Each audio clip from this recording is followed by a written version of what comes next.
Time ட்ராவல்னு சொல்கிறாங்களே, அதை பற்றி கேள்விப்பட்டிருக்கீங்களா? ஏன், நம்ம நிறைய இங்கிலீஷ் படத்துலலாம் இதை பற்றி கேள்விப்பட்டிருக்கோமே. ரீசெண்டாக வந்த தமிழ் படமான மார்க் ஆண்டனியில் கூட ஃபோனில் டைம் ட்ராவல் பண்ண முடிகிற மாதிரி காட்டினாங்க இல்லையா?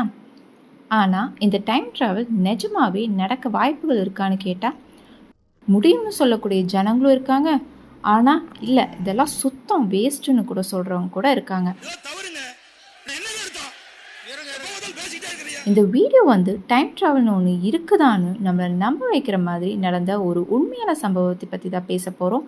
ஸோ வாங்க மக்களே, வீடியோக்குள்ளே போகலாம்.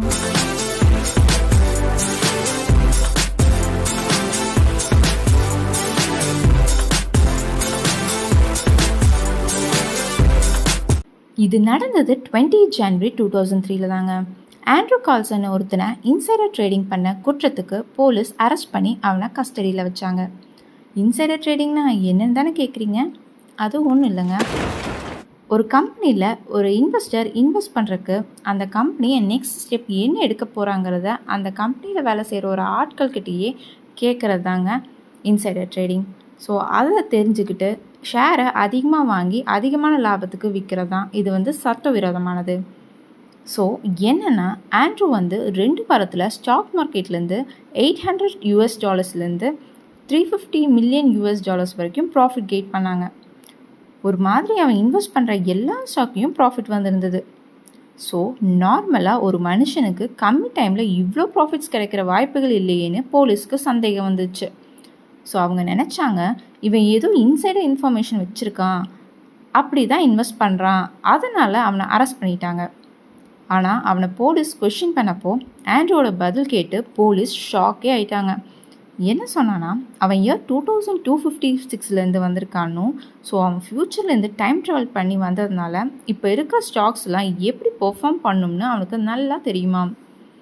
அப்படி தான் இன்வெஸ்ட் பண்ணி ப்ராஃபிட் உண்டாக்குனானா. ஆனால் போலீஸ் இவன் ஏதோ தண்ணி அடித்து வளர்றான்னு பார்த்தா இவன் பேச்சை நம்பலை.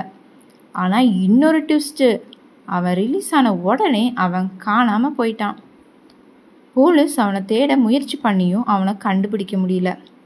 இது மட்டும் இல்லைங்க, போகிறதுக்கு முன்னாடி அவன் ஈராக்கில் US படையெடுத்து வருவாங்கிறத டேட்டும் கரெக்டாக ப்ரெடிக்ட் பண்ணிட்டாங்க. US ஈராக்கில் இன்வேஷன் பண்ண ஸ்டார்ட் பண்ணது March 19, 2003 தான். ஸோ என்ன நினைக்கிறீங்க? ஒரு வேளை உண்மையை சொன்னானோ? அவ்வளோதான் ஃப்ரெண்ட்ஸ். இந்த வீடியோ பிடிச்சிருந்துச்சு அப்படின்னா லைக், ஷேர், சப்ஸ்கிரைப் பண்ண மறந்துடாதீங்க. அந்த பெல் பட்டன் இருக்குல்ல, அதையும் ஆன் பண்ணி வச்சுக்கோங்க. கமெண்ட்ஸில் உங்களுக்கு ஒரு டைம் ட்ராவல் பண்ணுற வாய்ப்பு கிடைச்சா எங்கே போவீங்க, என்ன பண்ணுவீங்கன்னு சொல்லுங்கள். ஸோ அடுத்த வீடியோவில் சந்திக்கும் வரை பாய்.